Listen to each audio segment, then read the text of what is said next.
నెల్లూరు జిల్లా కోవూరు పోలీసులు మాజీ మంత్రి కాకాని గోవర్ధన్ రెడ్డిపై పోక్సో యాక్ట్తో పాటు పలు సెక్షన్లతో కేసు నమోదు చేశారు. కోవూరులో ఓ బాలిక మృతి చెందగా కాకాని వారి ఇంటికి వెళ్లారు. జనాన్ని పోగేసి చట్టానికి వ్యతిరేకంగా బాలిక కుటుంబ సభ్యుల వివరాన్ని బహిర్గతం చేశారు. శాంతి భద్రతలకి విఘాతం కలిగించేలా, ప్రజల్ని రెచ్చగొట్టేలా వ్యవహరించారని టీడీపీ నేత మల్లారెడ్డి ఫిర్యాదు చేశారు. మరే నేరానికి పాల్పడారని కండిషన్ బెయిల్పై ఉన్న కాకాని చట్టాలకు అతీతంగా వ్యవహరిస్తున్నారని ఫిర్యాదులో పేర్కొన్నారు.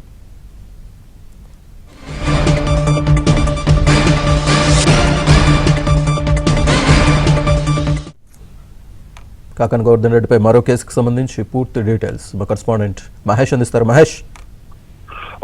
శ్రీనివాస్, మొత్తం మీద మాజీ మంత్రి కాకాని గోవర్ధన్ రెడ్డి పైన మరొక కేసు నమోదైంది. ప్రధానంగా చూస్తే ఆయన కావాలని శాంతి భద్రతలకు విఘాతం కలిగిస్తూ ప్రజలను రెచ్చగొట్టే వ్యవహారాలు సాగిస్తూ ఉన్నారు.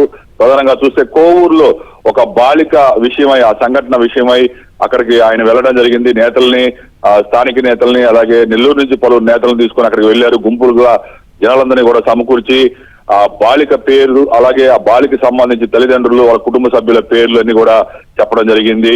అలాగే శాంతి భద్రతలు విఘాతం కలిగించేలాగా ఒక రెచ్చగొట్టే ధోరణితో ఆయన వ్యాఖ్యలు చేయడం జరిగింది.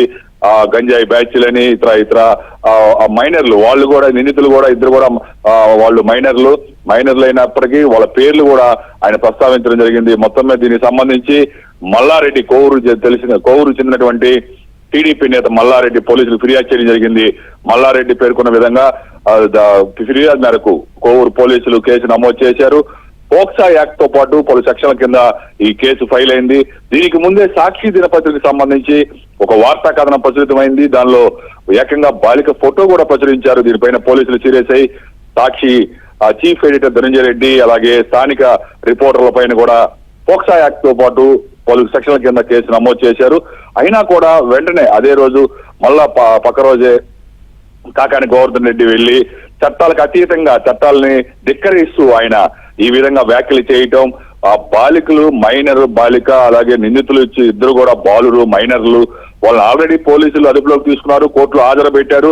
అక్కడ కోర్టు ఆదేశాల మేరకు వాళ్ళని బాల నేరస్తుల జైలుకు కూడా, తిరుపతిలో ఉన్నటువంటి బాల నేరస్తుల జైలుకు కూడా తరలించడం జరిగింది.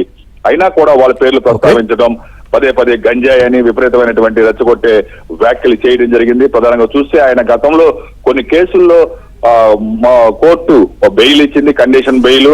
ఎక్కడా కూడా ఎలాంటి నేరాలకు పాల్పడకూడదు, ప్రజలను రెచ్చగొట్టే విధంగా ప్రసంగాలు చేయకూడదు అనేది కండిషన్. కానీ కోర్టు ఉత్తర్వులు సైతం ధిక్కరిస్తూ ఆయన ఇటీవల కాలంలో చాలా కార్యక్రమాలు, వ్యాఖ్యలు చేయడం జరిగింది.